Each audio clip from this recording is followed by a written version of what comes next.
Hi folks, you're with Tacitus today, your pushback channel. Thank you for joining this audio live stream.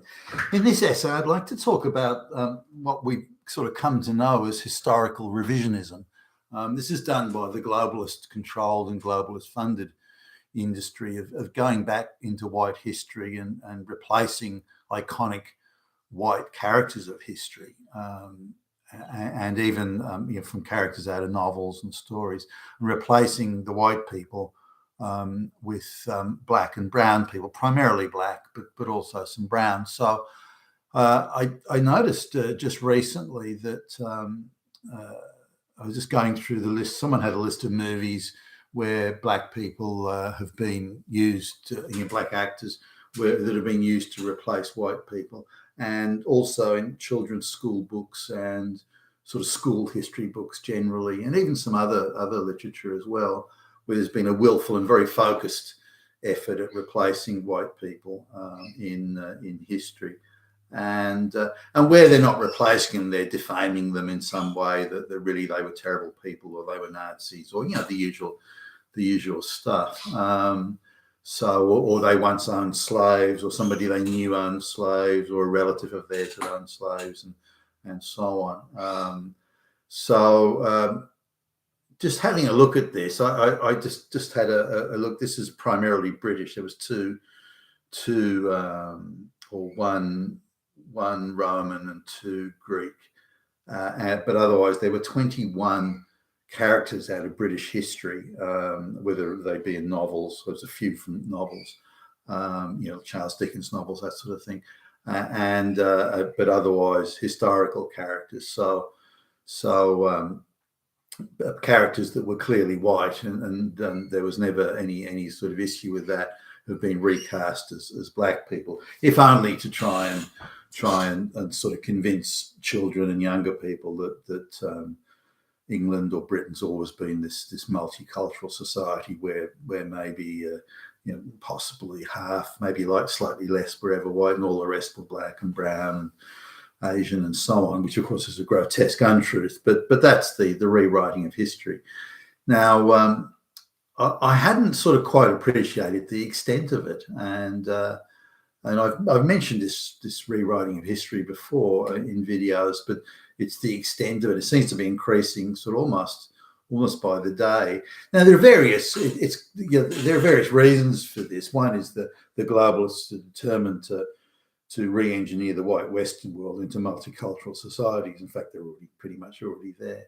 The white people don't get a choice, and we're not allowed to vote on it. We're not even allowed to comment on it without being called fascist or Nazi or something. So it's a very much a absolutely central, keystone, cornerstone of the globalist project to turn the once white West into a multicultural sort of brown, black, and whatever society. So they're going about it with great determination, and in order to sort of concrete it in place, they're going back in history to 2,500 years ago to replace white people with black people. So more, 3,000 years ago to replace white people, and that's sort of seems to be now. There's a couple of or a few defences that they use in doing this. They can say, well, we can't possibly know exactly how it was 2,500 years ago. So why don't we just assume that all the white people back then were all evil, fascist, Nazi, racist?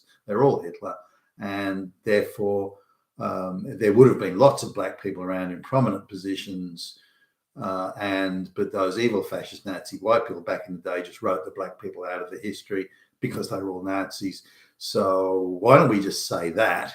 We don't have to prove it. We can just assert it, and then we can just replace any white person we want with a black person and say, well, that's equity or that's equality. Now, that's really transporting today's insane leftist, critical race theory dogma and just transporting it back in time to try and rewrite history. There's something quite absurd and ridiculous about it. But they're going about it with determination, and you can't deny them they've been quite successful thus far. No government opposes them. No politicians are against them. Hardly any historian stands up to them. pretty much the entire academia is on board with this. All the NGOs are on board with it. The amount of money available to push this propaganda, this anti-white propaganda, and so like the amount of money available is massive. You can't do a TV program or a movie or get a novel or a book or about history printed unless you're A, denouncing white people as evil fascist Nazis, and B, saying that really black people invented the first spaceship and the wheel and everything else.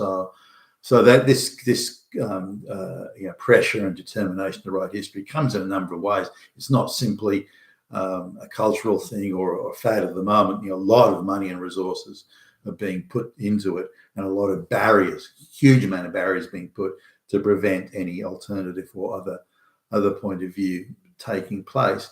Now, being something of a history buff and having won, the high school prize and all this sort of thing, that my sort of feeling is that even as a kid, like in year 9 of high school, writing essays, if I got the facts wrong or didn't do the proper research, the teacher would pull me up on it. There was a real determination to be accurate and to support the points of view you're putting. If you stuck absolute to the script and you said, well, this historian says such and such, that historian says, so you quote them directly, that's one thing. But where you gather all these sources together and then say, well, I think such and such happened, or these were the issues of the day, or these were the forces that shaped particular issues, then the teacher was insisted that you had to have backing on this. You couldn't just make assertions based on what you felt or some ideological thing. You couldn't say, well, they're all Nazis. You just couldn't do that. You had to have the backing or the support, and so I was very mindful of that. Now, I was already quite, as I recall, quite diligent in that regard, but the teacher was still able to pick me up on some things. Now, here you've said that so and so. What do you how can you back that up? Okay, you have to argue. You have to present to me now why you say that Julius Caesar, turned a cartwheel in the Appian Way. And this thing. You have to back it up. How do you know that? And so, I didn't like getting picked. I prided myself on being accurate. So I went back to hitting the books and getting those sources. That's changed now. That's not a requirement for history. What's happened is ideology has entered into history, and there's a determination to make white people look bad and elevate the status and position of black people or non-white people in history in order to justify the present. So they're rewriting the past history and tearing it down, telling the most terrible lies in order to justify the world they're trying to build today and into the future. So that's what's going on. So it's very ideological. Now, two things have happened. The burden of proof was on the history writer to prove that what they were saying was, if not factual, was on balance of probability quite reasonable. Things that happened thousands of years ago, you couldn't know every detail that Julius Caesar turned to his general on the left and said, isn't it a nice day today with the bright sunshine? You can't know that because it's too long ago. No one's around. It's not the sort of detail that gets recorded. Historians were sometimes coming years later, decades later, even 100 years later. They may have had access to more text than we have today because some are lost, but they would have understood the times and the situation, the circumstances, and the realities better than we do today.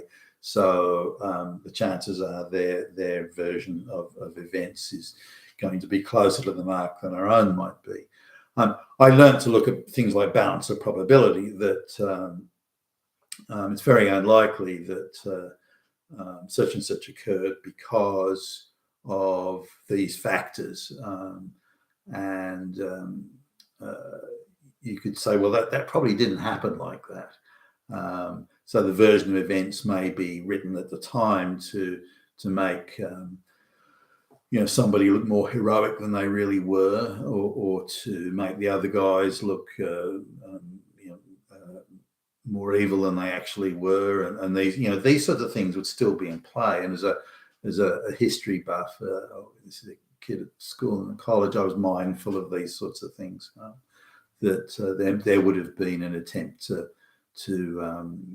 colour the history of the moment. Julius Caesar's history, for example, of his escapades in Gaul. There are quite a lot that can be verified, but say on a certain day there was, I don't know, a battle or something, or a certain time at a certain location. Now you can go and get evidence from that place, or somewhere nearby. I mean, it may be called a different name today or something, but you can get some sort of verification of that. Now, given the amount of evidence, an excavation or something like, given the amount of things you can dig up, you can say, well, it's reasonable to assume there were X thousands of people. Now, if you look at the landscape and the historian of the time, or maybe someone writing in the first person back in times, well, we had 100,000 men and they were all lined up, and you can look at that. There's no way you fit 100,000 people anywhere near that amount here, and you'd be lucky to get even half that amount. So you can say, well, that was the guy was ginning that up a bit. But the fact remains that on that time, with those participants, there was a battle and this happened and that, that was the same. Now, they may gin it up and say the numbers are bigger, or, we were the good guys, they were the bad guys. You can have that sort of thing going on. But the reality that there are too many facts that are accurate. So really looking at the rewriting of history today and inserting the black characters in it, it's quite insane. But there's also other things, the rewriting of history, for example, to say that white people were the only people that ever did slavery, and they were unique in that, and then they were uniquely bad, uniquely evil. That's completely untrue. It's grotesquely untrue. But that's the narrative that's being pushed. Now, I've looked at discussions online at some of the interviews, and most of the interviews are pretty soft. They're not really asking the hard questions. So an activist, a black activist, will say these are the evil things, and the slave ships would pick up black people and they'd pack them in like sardines, and all the people were dead when they got to the other end. Those evil white people. And clearly that's untrue. So that they're making up a great deal, but because their position is ideological, they're allowing themselves to have a very low burden of proof. Like all ideology, say ideology in courts of law, for example, because it's the legal system in the West is now so infected with that same mentality. The burden of proof is very low for people who make the allegation. You're a racist, you're a Nazi, and they've got almost a zero, but they only assert it, very low burden of proof. But the other side in rebuttal must meet a very high burden of proof. And I've seen this sort of thing in courtrooms. For example, divorce court, she says he's an abusive husband, and the court immediately accepts that. The judge immediately accepts that as fact. There's no corroboration, there's no supporting evidence, there's no facts anywhere. The judge just decides ideologically, you're the victim ideologically, so I accept what you say as fact. Now, Mr. Smith, you have to rebut that, and you have to rebut it with a very high burden of proof. You have to prove that you're not even on planet Earth at the time of this alleged incident. And of course, that's impossible. That no one can meet the high burden of proof like that. So the judge can then say, well, on the balance of evidence, Mr. Smith, I find you guilty of being an abusive husband.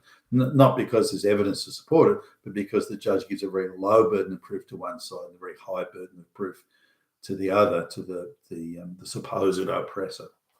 Now, it's the same in the rewriting of history. The burden of proof is very, very low for those who want to rewrite it.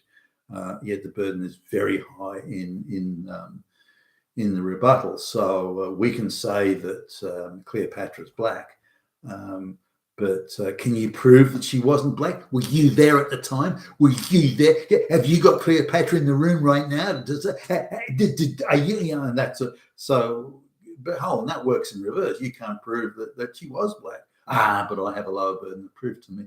So ideology has crept into history and the rewriting of history, but also the attitude of truth, accuracy. Now, if you look at, when we're putting truth in some sort of a context here, we've got sort of truth, reality, fact, and perception. And when we look at sort of context, I guess, is another one you can put in revisionist history. That ideology is now part of that. So an ideological reality is that all white people are evil, fascist Nazis. All black people were enslaved by white people, and that that's the ideology. Now, is it accurate, or who gives a fuck? It's the ideology, and it's my truth, and this sort of thing.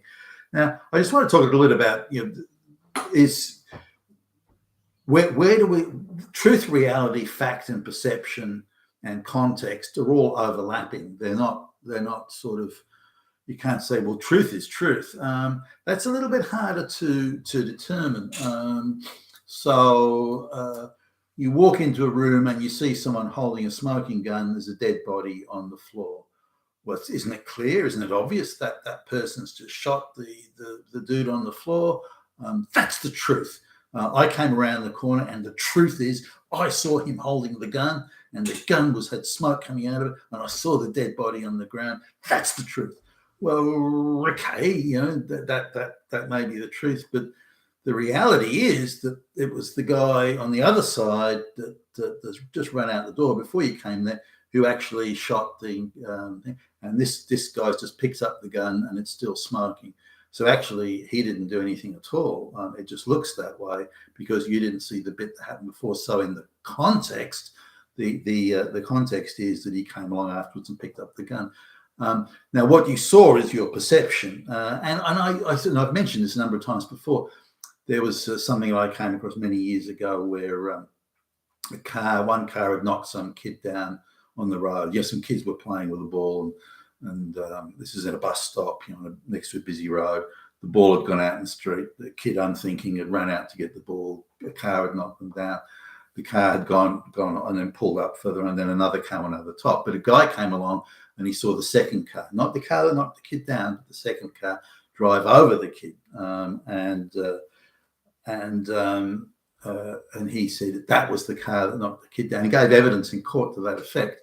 And the judge rounded on this guy and said, well, you've committed perjury in this, which used to be considered very serious at the time.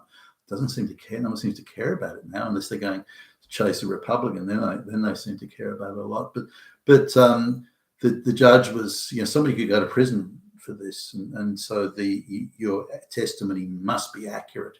What you saw was the car driving over the body in the street. You did not see the car knock the child down. And the guy admitted, and he was a guy who just wanted his day in court, and he was wanting a big tough guy. I saw the bad guy do it, and let's stick it up him. And so the guy had the wrong motivation, I thought anyway. But the judge rounded on him. The guy went to pieces. He went down. He went to water and just crumbled at the thought that instead of being the big hero of the moment, that he may end up going to prison himself. But I don't think he did in the end. I think it was just a threat to remind the guy that giving evidence and being accurate is very important. So when we look at truth and accuracy and fact and context, these overlap in different ways, but they're all equally important. Now, the ideology of my perceived truth, or white people are oppressors, black people are victims, therefore this slavery was the only slavery in the West. No, stop. Facts are these. This is the reality of things, and I don't know if reality can be established fully until after sort of facts and context and truth have already been, and perception maybe have already been dealt with. The reality appears after that. Now, some of those will drop, by the way. Truth and fact will override perception, and you can add some perception in there, but it can only be on the margins. the core of it. If you're dealing historically, you still have to have the truth and the facts in place. Is truth something that comes after fact and reality? There's a sequence here, and where do they appear? Ideology has corrupted all this because it accepts that perception can override the truth and the fact. So now I guess studying history, like a balance of probability thing, comes in. So look, we don't know. The information is pretty threadbare. There is some information, but how do we make sense of it? Then the balance of probability comes in. For example, we can say that the slave ships that went to West Africa, that the people only went to the ports, which meant that the slaves had to be brought to those ports, and they weren't brought there by white people. So we have to accept that blacks and Arabs were selling, Arab slavers made a big business out of it. Arab slavers were selling the slaves to the ports, and black tribes were selling each other and their fellow citizens or whatever to the ports. So it was primarily a black enterprise of capturing slaves and delivering to the thing. So we can establish that. So there's no white people anywhere inside so far. Now, the cost of manning and crewing those ships and getting them to the other side, getting them over to the States or the North American or South American colonies for that matter, the Americas generally, was a 6 to 8 weeks, sometimes longer if the weather was bad, a 6 to 8 week trip. Now, you can only get decent money if the slave's in good shape, good physical shape. And some of the, I've read some of the accounts of the buyers of slaves would demand that the slaves had to run, jump, and swing, do somersaults, do all sorts of things. That they needed to know the slave was fit and ready for work, including, looking at teeth and all sorts of things like that, and say, hey, pick up that weight. And so they wanted a slave that's fit and ready for work. Now, if they packed them in like sardines and fed them shit food and didn't give them exercise and that sort of thing, there is no way that after 6 to 8 week voyage that they're going to arrive at the other end in tip-top shape, ready to be, it just wouldn't happen. Now, so this idea that they were all arriving, they either all died or they were near death when they arrived, is bullshit. It would have been a massive loss-making enterprise for the people who were stumping up big bucks. It wasn't cheap to put a ship on the water with the crew and the food and all the bits and pieces. It was an expensive exercise, and they had to sell. If you do the mathematics, they had to sell 85% of the slaves that embarked on, that they picked up in Africa and then arrived in America. They had to be able to sell 85% of them for better than the average price in order to make a return. So they had to be in good shape and they had to survive. Now, the death amongst the crew, the white crew, was around 15%, and the deaths of the slaves were about the same. So this is, when you look at the balance of probability, you can pretty much do away with all the narrative around slavery that was the case, we see pushed today. When you look at balance of probability, another balance of probability is the slave owners were flogging and beating their slaves to death, and this was done daily, and it was, and so on and so forth. That can't have been true either, because who's going to do the work? Once you're beating people like that, they can't work. They were being starved and denied good food. Well, then again, they can't do the work. They're there to do the work. So you can't beat them. You can't maim them, or you have to feed them a pretty decent diet. You have to make sure they've got warm clothes in the winter. It's no good if your slaves die of cold, that sort of thing.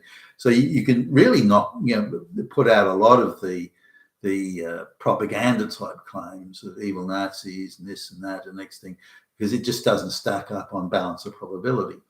Now, they can maybe find an example somewhere and go, there you go, there's an example, but still the reality remains. So when you're dealing with these things, or looking at the rewriting of history, they're denying truth, reality, and fact, putting in ideology and perception, the ideology first and the perception around the ideology. But we know that all white people are bad and evil and did bad things. We know that they're the oppressor. We know that the black people are the oppressed. Therefore, everything is bad. Nazis, Hitler, and they run off with that narrative. So there's no attempt to look at the facts. Now, I was just looking at one of the guys who's a North American historian, and he's sort of the base. Well, we can't know what happened about history in the past. We don't know. It was all perception, and it was white man's perception, and they were all Nazis and all bad, and all oppressors. So really, whatever they wrote's crap. Now he mentions a couple of examples of ginned up, like some say white politicians or generals where they've been elevated to hero or iconic status, and it possibly didn't deserve that. There were some flukes and some things that just happened to go their way, and at the time there was a need for heroes, so they ginned up the guy's credentials or achievements to depict him as a hero. Now I do accept that to some extent, but the facts of it remain. He did hold that position. He did do this. He was there at that battle. It was on that date. This was the outcome. So you can go through a lot of things to verify the guy's credentials. And now you could argue about, well, did he deserve hero status, or was he just sort of another dude or something like that who happened to be in that sort of situation? I mean, you could make those sort of arguments. But the factual level of it all is still quite true and still stacks up, and the outcome still stacks up. Was it there were brandishments and elevations of the whole thing to create a level of hero that maybe wasn't justified in reality? Sure, you could argue that, but still the facts of it are still remain. So the idea of rewriting the guy out of history. Now, there are a number of other things with history. I've noticed that, if there's been a famous white scientist that discovered such and such, then in reality it was his black lesbian housekeeper that did the discovery, and he was just sponging off her hard work and research. And black lesbian genius. Discovered designed the rocket to the moon and so on. And there's a lot of this that goes on, and to try and undermine the achievements of white people. And I've sort of looked at a number of gender studies courses, and they're very much into this, of getting straight white male icons throughout history and destroying them. So, well, this guy really wasn't a straight white guy. He was actually a black lesbian pretending to be a straight white guy. So really it's a black lesbian achievement. Or if there's nothing they can get them on that, they'll attack their morals.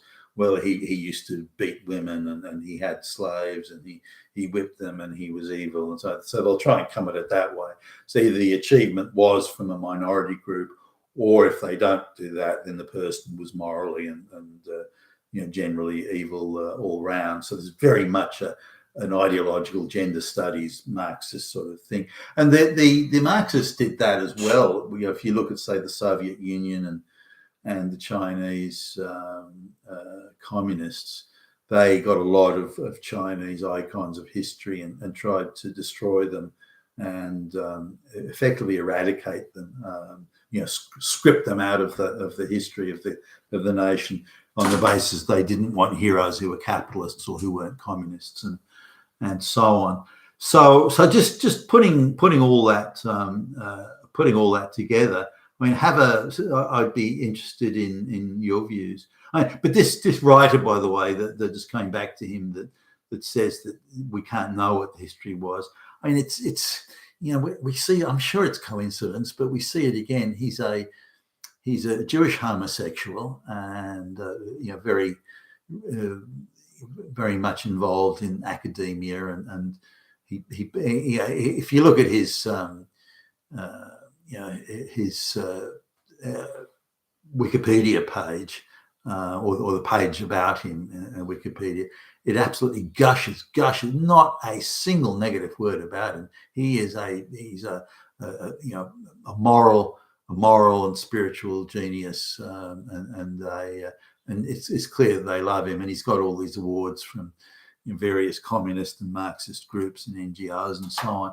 But he's one they like quoting to justify the revisionist type of history. But he's been an activist all his life, Jewish homosexual academic, and very, very Marxist in his outlook, and believes the Marxist view that before Marxism, all history was evil. Everything was evil before Marxism. It's only after Marxism that things are good and whole and just and wonderful.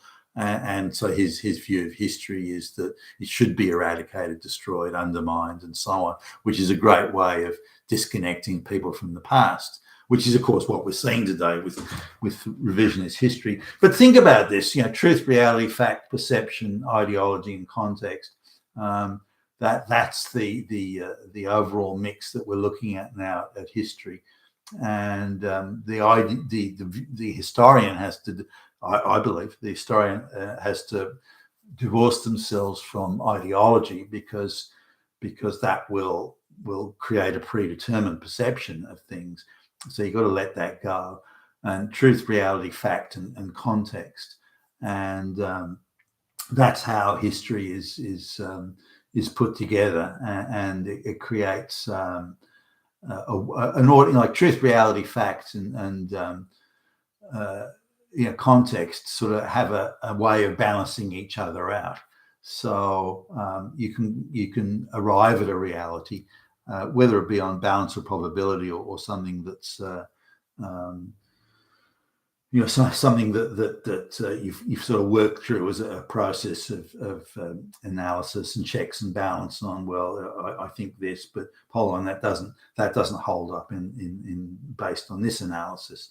And so it is a way of discovering, I suppose, truth, but one has to go through a number of jump through a number of hoops, I guess, to get there. Something that surprises me is you've probably all heard of the ridiculous, how stupid the medieval people were because they would throw a witch, an alleged witch, into the water, and if the witch sank, she was innocent, but if she floated, she was guilty, or a warlock for that matter. And how ridiculous is that? It just shows how stupid those people were. But the reality of that, for those who want to put the effort into tracking it down, was that a priest would bless the water that the witch was to be thrown in. And so the perception was that the holy water was now holy. It was infused with God's mercy and God's love but equally God being at odds with evil. So now the water was holy. If the witch floated, it meant that the holy water would not accept the demon spirit of the witch. So the witch was floating. This holy water, now blessed by the priest, would not accept the evil spirit. Therefore, the witch would float. But if the witch or the alleged witch was sank into the water, what it meant is the spiritual water, infused with the love of God, was embracing her, and therefore she was not guilty. She was without sin. She was not a demon spirit, and so that's why they did that. But it's misunderstood today in the context of how that was put together at the time. So when you realise how superstitious that was, when you look at it, and then you say, oh, okay, now I see it. I understand what they were trying to do. So anyway, that's my view on the revision of history, but it's going apace. There's soon, I don't think there's going to be a single white character from history that hasn't been replaced by people from the subcontinent or black people. But it's none of it's going the other way. I don't know why, Shaka Zulu or Nelson Mandela or someone like that, why aren't they being replaced with Chinese or red-headed white people or something. You've been Tacitus today, your Pushback channel. Thank you for listening.